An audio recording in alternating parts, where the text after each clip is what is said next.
Hey everybody, we're still in the behavior evolution scriptures and we're looking at the life of King David. And there's been a lot of stuff going on. He's finally brought the ark to Jerusalem, the capital, to the city of David. And today we're going to talk about his desire to build Yahuah a house.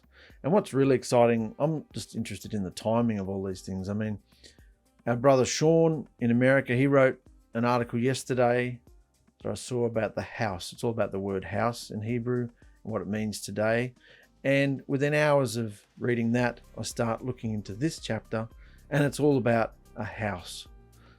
So I've spoken to him and he said, yeah, use it, go with it, whatever you want to do. So we're going to tie it all up nicely with that article. It's brilliant. So let's go into it. House. David said, let me build you a house. So this chapter today is almost a Turah within a Turah, instruction within instruction. It's a pause from all the amazing action to reflect upon how deeply meaningful and symbolic the long path to redemption has been. That began in Egypt, but has now led to Jerusalem. It is also a look ahead to the remainder of the journey. What a major milestone it is that David is now king, that the promised land is united and secure. Jerusalem is the capital of Yahuah's earthly kingdom, and the ark is back among Yahuah's people.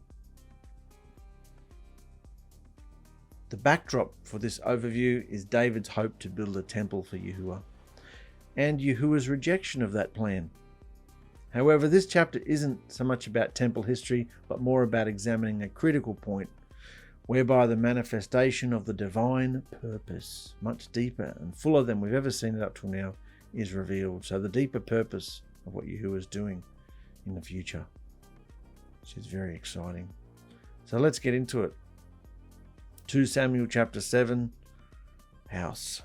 Now when King David was settled in his house, more like a palace, and Yahuah had given him rest from battling all his enemies, he spoke to the prophet Nathan one day, saying, look at this, Nate. I live in a beautiful palace made of cedar and extravagance, while the precious ark of Elohim rests in a stingy tent made of curtains. I mean, what's with that? What should I do? David's kingdom has been at peace for a number of years now, and he's contemplating the amazing events of his life and how drastically things have changed since he was a simple shepherd in the fields of Bethlehem. Now he wears the crown of a king and lives in a lavish palace made of cedar wood. Since we know that his palace was not built until at least halfway through his reign, we also know that when this urge to build Yahuah a temple rose up within him, it was well after the time that the ark had been brought into the city of David, as we saw in our last chapter. So we're jumping forward in time several years from our last chapter. He's been settled for a few years now. We find David expressing this longing to build a temple to his prophet Nathan, a longing that is accompanied with a certain measure of personal unease, bordering on guilt. And the stated reason is that while David lives in a beautiful palace, Yahuah's ark resides in a mere tent. So what caused David to think that now was the time to build a temple, since it hadn't been attempted before? Maybe he thought he was fulfilling the promise of Deuteronomy 12, which said, but when you cross the Jordan and live in the land Yahuah your Elohim is giving you as an inheritance, and he gives you rest from all your surrounding enemies, so that you are living in safety, then you will bring all that I'm ordering you to the place that Yahuah your Elohim chooses to rest his name. There's the key there. Place that he chooses to rest his name. Your burnt offering, sacrifices, tenths, the offering from your hand, and all your best possessions that you dedicate to Yahuah. So maybe he's thinking things like that. We need a place. So he tells the prophet Nathan, I'm living in a mighty palace and Yahuah's ark is in a stingy tent. What should I do? The prophet says, go and do what's in your heart, for Yahuah is indeed with you, Nathan answered. And Yahuah is about to chastise Nathan for agreeing with David in assuming that building this temple was divinely directed, just assuming that, oh yeah, that sounds like a great idea. Go for it. What's in your heart? Do it. That's right. Prophets don't always get it right. Nathan says that David should do what seems right in his heart. But what do we know about our hearts? Jeremiah 17, the heart is more deceitful than anything else and desperately wicked. So even one who trusts Yahuah can't rely on his own heart. Yeah? So Nathan said that to David. But that same night, Yahuah spoke to Nathan, "Go and tell my servant David this message. Would you build me a house to dwell in? Would you build me a house to dwell in? I haven't lived in a house since I brought my people Yisrael up from Egypt, but have moved around all this time in a tent and a tabernacle, a mishkan. Wherever my travels with the people of Yisrael have taken me, did you ever hear of me going to one of the tribal leaders, who were the shepherds for my people, and ask them, why haven't you made me a house of cedar to live in? Well, did you ever hear me saying that to them? No. This is why. At first this seemed like just a whole lot of information, but when I dived into it, this is really interesting, because we're diving into the mindset, Middle Eastern mindset of this era, and why David was so gung-ho to build Yahuah a temple. Yahuah will not be bottled like a pagan genie. What? In a nutshell, Yahuah says to go tell David that he's never asked for a house to dwell in. In fact, from the day he decided to rescue his people from Egypt until now, a period of around 500 years, he travelled with his people in a tent and a tabernacle. The key word here is travelled. The Gentile nations, the pagans, built houses, temples for their deities because their hearts, their intellect, bright ideas, told them that idols needed somewhere to dwell. Food was brought to the deities because obviously they needed to eat. Idols were carried around in elaborate boxes by priestly processions because how else would they get from one place to another? And David and his royal court had similar thoughts about Yahuah. Surely Yahuah needs a place to dwell on earth, or else how can he come?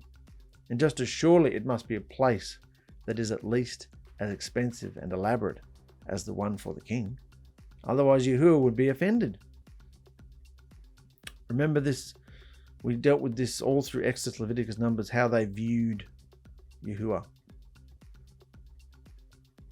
They're always putting human-like traits on him, thinking that's why the offerings went up, and he'd smell them in his nostrils. He'd say they thought he was a person of sorts. They thought he had human attributes, and the mighty Elohim of the mountain, things like that. So the Middle Eastern cultural norms for that era were that a nation's deity needed a building in which to dwell, so that their deity could be near to them. So the people of that culture built an appropriately grand temple for their deity. But what happened when that nation's king led the army out to war, or went on a diplomatic mission and ventured away from the temple where their deity lived? The king and his army were probably outside of their own nation, and therefore outside of the boundaries where their deity's sphere of influence operated. Even more, their deity was essentially confined. Their deity was essentially confined in a temple, somewhat like a genie in a bottle. And in order for that deity to travel and be with his worshippers, it was necessary that the deity image and idol be transported by humans, usually priests, to wherever the king and his army went on expedition. We've seen that all through. This unquestioned and unconscious worldview of the deities of 1000 BC was generally how David and the Israelites viewed their Elohim Yahuah, the same way. Why would they think otherwise? We don't see much in the early scriptures of the Israelites mocking or disagreeing with how the other nations view the spiritual sphere, do we? No. We don't see the Hebrews explaining to their pagan neighbours the theological error of their mystery Babylonian religions, do we? How deities operated was never in question, for mankind had long ago settled the matter. The only issue now was primarily which deity was the most powerful, and what was the proper way to worship it. This is the whole world. Just believe this. And that's why Yahuah was working with them to a point. Yeah, carry the ark out into battle. Yeah, he was operating within their shadow, darkened view of everything. He appeared to them this way and worked with them this way so that he could eventually, through shadows, break it open and show them who he really was. So for now, he's just confined to a box, an ark, apparently, but not really. Anyway, we can laugh at their craziness. We can laugh, but just look at the millions spent on architecture and worship extravagance today, and the absolute crazy, bizarre mindsets and activities that people put so much adoration and attention into, as though it matters or gives them any life or true peace. So idolatry is idolatry. It's no different today. It just might look shinier and it's more behavioral based. Anyway, men thought that a temple was to serve a deity and to confine it, and this is why Yahuah speaks about traveling with Yisrael. You ain't going to be confined. The Elohim of Yisrael cannot be confined. He comes and goes by his own will and by his own means, dwelling wherever he chooses, and the choice has nothing to do with cost, size, mode of transportation, or a king's pious intent. We find this same thought brought forward into the latter texts when the issue is not only what Yahuah dwells in, but whom. In 2 Corinthians 6, what agreement can there be between the temple of Yahuah and idols? For we are the temple of the living Elohim. We are the temple of the living Elohim. Spoiler alert, this is where it's heading. We, people, are the temple of the living Elohim. As Yahuah said, I will house myself in them, and I will walk among you. I will be their Elohim, and they will be my people. Therefore Yahuah says, go out from their midst. Separate yourselves. Don't even touch what is unclean. Don't even touch what is unclean. This is behavior, but we're looking at behaviors, aren't we? Don't have unclean behavior. Then I myself will receive you. In fact, I will be your father, and you will be my sons and daughters, says Yahuah, Yahuah of hosts. Make it easy. So, this whole purity, being clean, don't even touch what is unclean, that touches on our last episode about them touching the ark. The ark was about to fall off the cart. Uzzah puts his hands out to steady it. Zapped. Supernatural purity, perfection, set apartness. So, there's some pretty strong language here used to express Yahuah's view of a temple versus man's distorted view of a temple or house of Yahuah, isn't there? So here the tables are turned. Yahuah is basically saying, let's get something straight. It is not you who can do anything for me, such as building me a dwelling place. It is I who will do that for you, son, etc., etc. So one of the major themes in this chapter is, how is Yahuah present with Yisrael? Or in David's mind, by what means and what form is Yahuah present with David? So the key words are dwelling and traveling. So the all-knowing Yahuah is able to look into David's mind, his heart, and see that he's feeling guilty and selfish for not providing his Elohim, with a nice...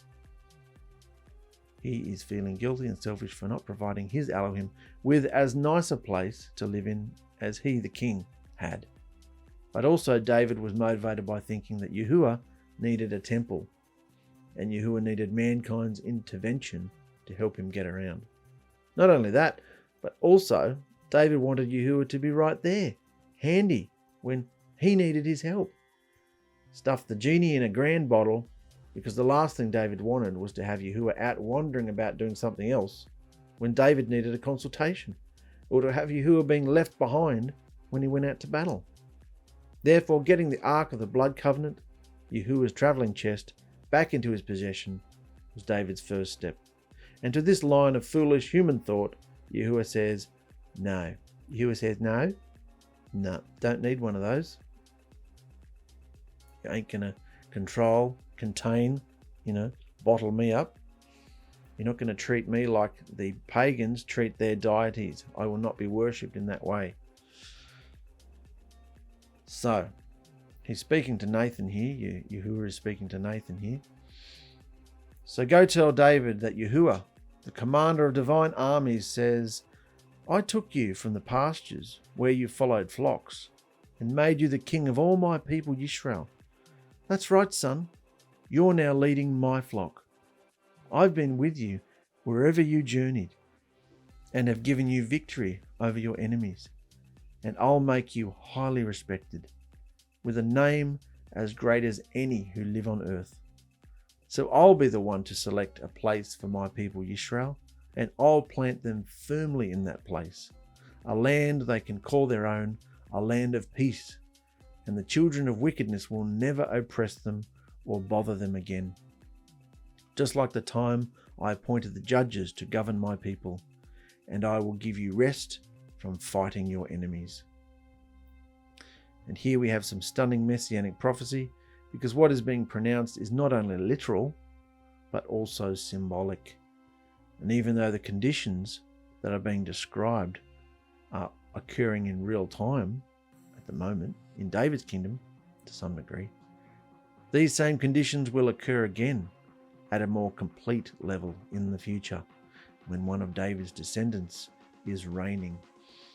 And it was baffling to me reading this part here about, I'll give them a land where no one will ever oppress them again, and da-da-da-da-da. It was amazing just how many commentaries were talking about the future and the millennial kingdom, and finally a place, Yisrael, that we know, one coming against the nation of Israel, and they'll be so blinded and clouded in their view. So that's not what this is about. But let's go on.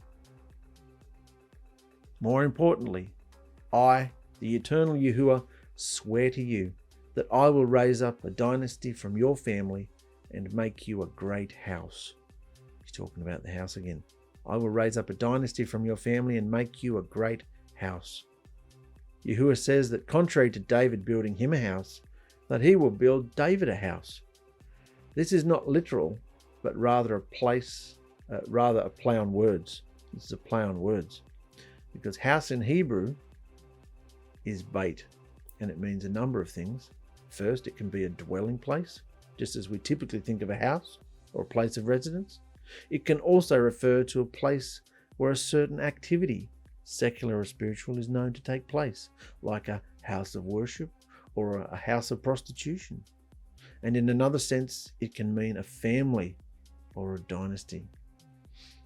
This is the most life-giving bit here. It can mean a family or a dynasty, a house. Here, while David is thinking in terms of constructing a building, Yahuah is thinking in terms of constructing a permanent dynasty with which to dwell in. A revolutionary, never heard of before concept of a house, a bride. That's the secret. Messiah within, living in people. Yeah? When you come to the end of your days and you leave this life to lie down with your fathers, I will raise up from your seed a descendant. Now, I actually thought here that when I first read this through, I thought he was talking about Yahushua. But it turns out he's talking about Solomon. It's on different levels. He's talking about Yahushua too, but physically he's talking about his son Solomon. But I just thought it was interesting, the wording, that when I first read it, I thought, oh, he's talking about Yahushua, because I'm all geared to thinking about the portal and everything. Interesting, the different layers of prophecy here. When you come to the end of your days, lie down with your fathers. I will raise up a seed. I will raise up your seed.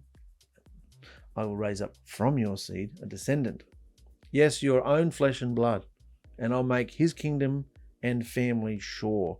And he will be the one to build a temple, honoring my name. And I will establish his kingdom, reign for all time. And this begins a section that is very prophetic in an even larger sense, saying that Yahuah will set up one of David's sons to rule after David. This is a divine promise, so it will never fail. Several things will happen, including the building of a house for Yahuah by this son of David. What we need to see is that this is a prophecy for both the near future and the far future for David. This foretold event will happen, and then it will happen again and again and again. The key word in these texts, the key word in these next several verses is forever. In Hebrew, there are two phrases that are properly translated into forever in English, adolam and leolam. The term means eternal, everlasting, no ending, perpetual, keeps going. It can also mean until the end of the age, meaning age of mankind. And that means that humans are no longer in our present form, and even the present Shamayim and earth are exchanged for something else, something new. Yeah? So Yahuwah's reign will carry on into something new. But not how people think. And what I want to add here when we're talking about this word forever, obviously this idea of forever refers to a new reign in Yahusha. Yahuah and Yahusha, who came in his father's name. Yahuwah is Yahusha, Yahuwah is Yahusha. So what we're talking about as far as forever reign goes is in Yahusha. It has to be because Yisrael is divorced. You know? After a while, Yisrael gets divorced. So how can that be? There's no forever in that, is there? Divorce is divorce. So got to look at this in context. Scripture says forever this and forever that, but Yahuwah, Yahusha, is the eternal component of it, yeah? His reign is eternal. And Yahusha came from David, so let's go on. But a logical question is, why can David's son build a temple, but David is prohibited? Why can his son build it, but not him? He's the one who wants to. Why can't he build it? This is a question that 1 Chronicles 22, a parallel account of the same story, seems to provide some answers for. David shed lots of blood. He was a warrior, and so Yahuwah would not allow David to build him a temple. Remember, death is the greatest offense and abomination to him, for in Yahuwah it simply doesn't exist. However, Solomon, Shlomo, meaning peace because it's taken from the root word shalom, Solomon will be allowed to build the temple. Solomon will be allowed to build the temple. David won the kingdom through great bloodshed, and Solomon maintained the kingdom in peace and prosperity for the most part. And 1 Chronicles also states that the temple is not for Yahuwah himself to dwell in, but for his name to dwell. Interesting play on words there. And so we're heading into this area now. When we first started the book of Samuel, 1 Samuel, all these pictures and images and information about them being the kingdom books, the books of Samuel and Kings were all compiled once upon a time. They were just one big body of work called the kingdom books. And now we see why, because this is prophetically the reign of the kingdom. He's talking about the kingdom and how it's going to come about. So Samuel and Kings is complete prophecy of how this reign is going to come forth. And I will be a father to him. Talking about David's son here. Yahuwah says, I will be a father to him, and he will be a son to me. When he crosses the line and acts perversely, I will whack him with a rod, used by people for blows of correction, and a lash for discipline. But I will not withdraw my love or kindness from him, as I did from Saul, who I set aside in favor of you, David. I found that interesting, because we saw what happened to King Saul. We saw how mentally insane he went when Yahuwah literally withdrew himself out from him. Not only that, he sent a pestering spirit to torment him. And he promises David that I will chastise and I'll rebuke and I'll, train your son. I'll whack him when he needs it. He's talking about Solomon. But I will not withdraw my love or kindness from him as I did from Saul, who I set aside in favor of you, David. That's also a promise. He promises us to never leave us or forsake us as well. So we can have strength knowing that. He'll flog us and chastise us and rebuke us and discipline us. Promises never to leave us, yeah? Something else is apparent here that is obvious to ancient Hebrews, but not so much to modern Westerners. If the king is punished unto death, and Yahuwah has removed himself from that king, then that is also the end of the king's dynasty. End of their house.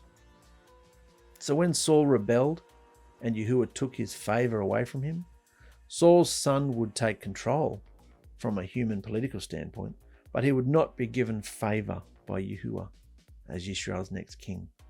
Favor was not only removed from Saul, but from his possible dynasty too. The dynasty of Saul was over forever, just as David's dynasty was established forever. And that's what I was thinking about a bit, knowing that Yisrael was divorced and Yahushua is now doing a new thing. I was looking at that word forever going, okay, how is it forever if they're divorced? Well, because he raised up a new bride. It's still the same Elohim, isn't it? It's the Yahuah. Yahusha came. Yahuah is Yahusha. So it's his reign that is forever. So this forever, because that's in the scripture, I didn't add it, forever is there. But the way it happens is not like all the religious carpetbaggers are saying, not at all. Look, it says forever. Look, we're Yisrael. Yeah, you respect us. We're the Jews. Yeah. No, it's not at all like that. He divorced them. And we're going to go into that right here, actually. Good timing. So David was exceedingly aware of this fact, that Saul's reign was over. David was aware of that. He saw what happened to Saul. And so Yahuah promises not to ever do with David's dynasty what he did with Saul's. Because David was petrified of ending up like Saul. You just have to read his Psalms and see how desperate he is for Yahuah not to leave him. Yeah? Like he did Saul. So he promises not to. Oh, there may be, and there were, bad kings in David's dynasty, and some of them rebelled and died as a result. But, unlike for Saul's dynasty, David's dynasty would never have Yahuah's favor removed from them. David's dynasty would never have Yahuah's favor removed from them. So what happened with David's dynasty? Let's put our history hats on. Shoot forward a bit. We're not up to this yet, but it's interesting to see it. What happened with David's dynasty? The last king of David's dynasty was Zedekiah, and he ruled from 596 to 586 BC. He was an evil king that was actually appointed by Nebuchadnezzar. So the people of Judah never accepted him. And there would be no more kings from David's dynasty, or so it appeared, for after 6 centuries passed from Zedekiah's death, so 600 years passed from Zedekiah's death, and no king of Judah rose up to assume the throne. After that, the Jews of King Herod's day longed for a miracle, that somehow another member of David's family would arrive and lead Israel out of a Roman oppression and into a never-ending golden age. They called that hoped-for king of the Davidic line the Messiah. So, got that? 600 years of no kings in David's line. And it was really a time where Yahushua wasn't speaking at all. So then they were hoping for a Messiah to take them out of captivity, take them out of this oppression from the Romans. Now I've added this here. Don't get caught up with this, guys. Remember that Israel is divorced at this point and peddling a false mixture religion of Turah and the Mazaroth. Their temple has no ark, Yahuah's presence, and they're just power-hungry carpetbaggers. So they might be standing around waiting for a Messiah, but this is the state they're in. They're not being obedient. They've been divorced, yeah? So don't forget this as we go along, because you won't hear this many other places. No other commentaries or whatever. No, all the other commentaries say that this carried on. This carried on, and they've always been doing the right thing, and they've always been carrying the truth, and they've always been. So we should respect them. You know? No, they were divorced. Other Israelites, including most of the religious leadership, had given up hope for a direct descendant of David, and were more than satisfied if the prophesied deliverer and coming king was just simply Jewish, which means from the tribe of Judah, David's tribe. Naturally, such a king would come about at their appointment, and so they would be that king's royal court and closest advisors. This is what the Jews were looking for. They wanted the Messiah to come their way, at their time, in their place, so that they could be his right-hand man, court advisors, closest, administration. It would be all done their way. He had to jump through their hoops. And they've been divorced. But it's interesting. Yahuah didn't forget his promise to David, even though 600 years had passed since the last of David's dynasty, Zedekiah had ruled. Because out of the line of David, through Joseph and Miriam, was born Yahushua of Nazareth. But he was brought into this world in a most unexpected way. He didn't play the role of an earthly warrior king. And so Yahushua was rejected by most Jews, and especially the Jewish religious leadership. And nothing has changed today. They're still divorced, still arguing, still carpet-bagging scumbags, a whole lot of them. And Yahushua bypassed the Jewish religion, and he hit the streets, inviting the whores and tax collectors, all nations, both Jew and Gentile, to be a part of his new reign, house, dynasty. But he himself came through the line of David. He himself carried on the reign. He did. Not the Jews, not Yisrael. He did. That's what I want to say. We're trying to work out how to say this the right way. He was the prophesied answer. He carried this all on. They were divorced. He was the forever part of this. See, up here is always talking about forever, forever. I will not leave you forever. I'll not cut you off. I'll never take my favor. I'm thinking, hang on.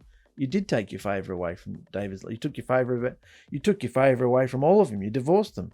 So how can you say forever? Because he came through David's line. He was the one who continued this. It's all about him. All this other stuff is just religious and shadow talk and everything else. He was the fulfillment. So he says, your dynasty, we're up to, his new reign, his new house, his new dynasty. Your dynasty, he's still talking to Nathan here. Go and tell David this, remember. Your dynasty, your reign will stand forever in my sight, and your descendants will rule continually. There it is. Your descendants will rule continually. Because who was his greatest descendant? Yahushua. The forever nature of David's dynasty, kingdom and rulership through the son and father relationship between David's ruling sons and Yahuah is also pronounced as being forever, the father and the son relationship. And of course, we can rest assured that the ultimate fulfillment of this prophecy is Yahushua. And here is but one passage that not only tells us this, but also makes, again, that connection between the father-son promise Yahuah made to David here in 2 Samuel and the Messiah who would come 1,000 years later. In Luke 1, the angel said to her, Miriam, don't be afraid, Miriam, for you have found favor with Yahuah. Look, you will become pregnant. You will give birth to a son, and you are to name him Yahushua. He will be great. He will be called Son of the Highest One. And Yahuah Elohim will give him the throne of his forefather David. Give him the throne of his forefather David. See the continuation of it? Yeah? Even though Yisrael's divorced, see the continuation of David's line? See, Yahushua is doing this. Yahushua is the one who will be raised up to take on the throne of his forefather David, and he will rule the house of Jacob forever, and there will be no end to his reign. Amazing. So Nathan did as Yahuah told him and related this vision to David, who was so strongly moved that he went and sat in the presence of Yahuah. Remember, Yahuah didn't speak a whole lot back here. So Nathan coming to you and saying, Yahuah spoke to me, and it's all about you. It's all for you. Check this out. And told him what it all was. David was so strongly moved that he went and sat in the presence of Yahuah before the ark. He sat in the presence of Yahuah saying, who am I, Master Yahuah? And what is my house that you have raised me so high? You have spoken of this as though it were a tiny thing. Simple, O Yahuah. You have also talked about the future of your servant's family and kingdom, a great future, stretching off into the distance. This, Master Yahuwah, is your instruction for humanity. So what more can I, your servant, say to you? You know your servant inside and out, O Yahuwah. Because you promised it and it pleased you, you have made these amazing things happen, so that your servant might know that you are behind it. You are great indeed, O Master Yahuwah. No one else like you exists, and there is no other Elohim but you. As we should know by now, from everything we've heard. We should know by now by everything we've heard. And who is like your people, Yisrael? Is there any other nation on the earth that Elohim went to redeem for himself from Egypt? Any other nation on earth that Elohim went to redeem for himself from Egypt, and to distinguish himself with awe-inspiring deeds of power by driving other nations and their false Elohims out of their path?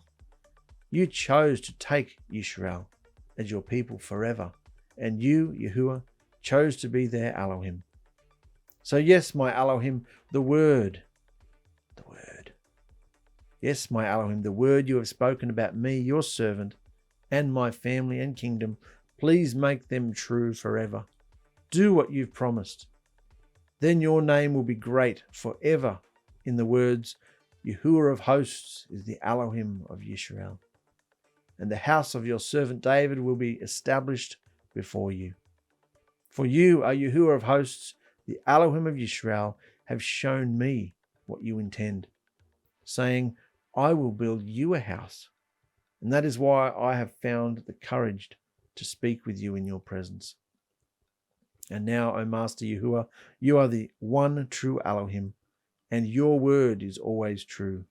And you have made this goodness to me, your servant. So may it please you to continue to bless me, my family, and my reign, so that my house may be continually before your sight. For you, O Master Yahuwah, have spoken, and with your blessing, let the house of your servant be blessed forever. Look at the way he speaks to you. Isn't it amazing? This is David's heart, how he feels. He's completely overwhelmed and overcome with gratefulness. Speaks about the word here. The word. What does that make us think of? In the beginning was the word, and the word was with Yahuwah, and the word was Yahuwah. Who was that word that was with Yahuwah and is Yahuwah? Who is the word? What is also being said through David, even though David didn't comprehend it, was that Yahuwah has made this promise to David, not for David's sake, but for the sake of the coming Messiah, the son of Yahuwah, Yahusha, who is the Word. And that David next says, prophetically to a degree, unknowingly, he says, please establish Messiah, son of Yahuwah, Yahusha, your word forever, eternally. So David is pleading with Yahuwah to establish his dynasty, both physically and spiritually, both temporarily and eternally. Isn't this amazing, just what's going on? The prophetic words in this whole chapter is just phenomenal. That's why I said before, I thought he was just talking about Yahusha the whole time. He was, but he was practically talking about Solomon. Your son's going to build me a house. Your son. So let's talk. This is the Sean's article here about house, and it just brings everything back to today, to our behavior, to everything. And I just thought it was amazing that it's just spot on with what this chapter is about. In Isaiah 44, thus says Yahuwah, sovereign of Yisrael and his Redeemer Yahusha Shabbath, I am the first and I am the last. Besides me, there is no Elohim. David just said that before, didn't he? I know you are the only Elohim. He says that here. Besides me, there's no Elohim. When the thief, Satan, remains in control, the fleshly heart is stony, soaked in the offerings of idol worship behavior, and strange fire of the thief's rules of three. I like that. The thief's rules of three. The thief's got 3 rules too. Look at him. Lust of the flesh, lust of the eyes, and the pride of life. It is only when the stony heart cries out to the only one who is mighty, Yahusha, who has experienced and lived through this wickedness of judgment, that the heart of stone can truly live and beat fleshly in Yahusha's 3 rules. Not in the enemy's 3, but in Yahusha's 3 rules. Brilliant parallels here, amazing. We're talking about a house, remember? There's houses that religion wants, houses that the idols, the pagans, the nations want to build, which David was buying into until Yahuah said, no, this is the sort of house I'm going to build. And he's referring to this. A soft heart of stone, beating fleshly in Yahush's 3 rules. Yahushua has told us that the stones of his altar are not to be fashioned by the works and instructions of men and women's hands, for they're worthless, but to remain natural according to Yahushua's Turah instructions, summarized in the 3 rules. For the continued wisdom of man in 6,000 years has tried to duplicate Yahushua's mature work that only took him 7 days. For the stones and the ground cry out to its maker, Yahushua Shabbaoth, that with his armies will whistle in his jealousy of righteousness, and the foundation of this world will falter. If that is not close enough to home, the pillars that hold up every temple will crumble to the ground. And if the essence of the temple, not made with hands, is divided towards its creator, it will not remain. If the essence of the temple, not made with hands, is divided of 2 minds, standing on lukewarm, sitting on the fence, have a bit of the world, have a bit of Yahushua, a bit of it will not, it's divided, it will not remain. For the only shining temple that will remain is Yisrael, his bride. The thief has made a mockery of the laws of life that are pure and loving and just, laws that bring righteous judgment, that which the world has never experienced. When Yahushua's Ruach enters his only set-apart temple by immersion into his name alone, he first turns over all the money changers' tables, breaks apart the gossip chains, kicks out the teachers, burns all that does not represent his behavior of festivals, and tears up the calendars with self-appointed times that represent the thief's behaviors of his rules of 3. Lust of the eyes, lust of the flesh, pride of life, all those. I love the way this is just what happens when Yahushua's Spirit comes into us. All the things that get thrown around, he moves into this house and starts ripping the paint, scraping the paint off the walls and ripping up the carpets and throwing the furniture. That's old stuff. Chuck that all out. Burning stuff, chaining stuff, whipping and beating. And this is what he does when he moves into his house. After all this, Yahushua starts to teach us, and we learn how to love, truly love him and him alone, not according to the false doctrine of demons and their rules of 3, but by Yahushua Messiah's 3 rules, the foundational cornerstone, which are tempered by fire. In a cold and darkened world of behavior, the thief's foundational rules of 3, which are shifting sands of pride, power, and position, will finally be turned to glass under Yahushua's feet of fire, when his Ruach's behavior of 3 rules is living and active in his marriage home, the house Yahuah has built. And Jeremiah 7 has a look at this, because this is what ends up happening. Jeremiah 7, has this house, which is called by my name, become a den of robbers in your eyes? Look, even I myself have seen it, declares Yahuah. This is what Yisrael did. This is after the tabernacle, but this is what they did. It became a den of robbers. And that's why he divorced them. But did you know, I mean, we're just seeing the opening seed thoughts now of the reign of the house that's going to be built. You know, prior to this, we've been dealing with instructions, but this is messianic. This is kingdom talk, talking about the reign of Yahushua. It's all prophesied in what we've been dealing with David and what he's been told. But did you know it was going to end up here? If you're going to be used as that kind of vessel, if you're going to become a house for the living Elohim, this is what you got to go through. Yeah? You got to go through this fire, torture pit of pain to go through and be tested and tried by fire, like the gold. So if you're going through this sort of thing, don't think you're on the wrong path. This is the path. This is the unreligious path of coming out of all the swill, all the filth, all the mixture. It says up here, he kicks out all the teachers, kicks out all the false mindsets and carpetbaggers, kicks them all out, yeah? He wants your attention wholly and solely. Doesn't want you looking for the affirmations and theories and teachings and getting your self-worth and anything like that. He doesn't want you looking to men and women. He wants your tunnel vision on him all day, every day. And if you step out of it, you feel it, yeah? So we'll just finish with this fancy little picture here. It's always been, because this is what jumped out at me, ever since Genesis, when I was studying the garden, it was all about a marriage home. Scripture begins with a marriage home and it ends with a marriage home. He's always wanted a marriage home, but just not the one mankind thinks. It started in a garden. It started in a garden with a tree of life, which was guarded by cherubim. Look at Solomon's temple here. There's cherubim up here.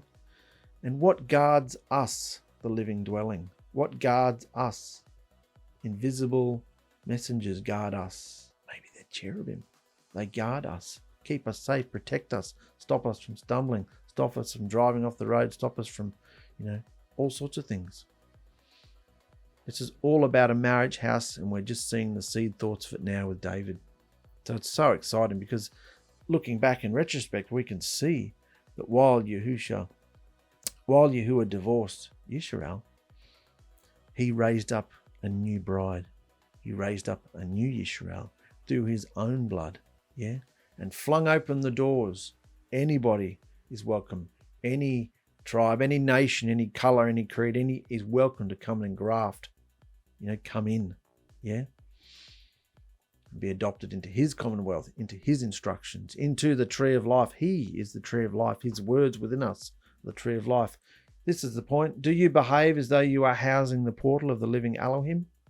Paul tells us we should. Do you behave as though you are housing the portal of the living Elohim? Your behavior is your worship. How are you behaving in your temple? Consciously walking around like you are aware that you are the portal? You are this house. Or are you a den of lies and robbers? If you are, well, now you understand why you're being flogged. And you feel like rubbish all the time. So that's all I got for this one. This was amazing just to see the past, the present, the history of it, and now what Yahushua did and today what we're experiencing. If you want to be this vessel, this living dwelling of Yahushua's esteem, you got to go through and you got to prove that you're going to be obedient. Because if you're not going to be obedient, if you're not going to be clean, he can't dwell in an unclean vessel, can he? So, love you guys.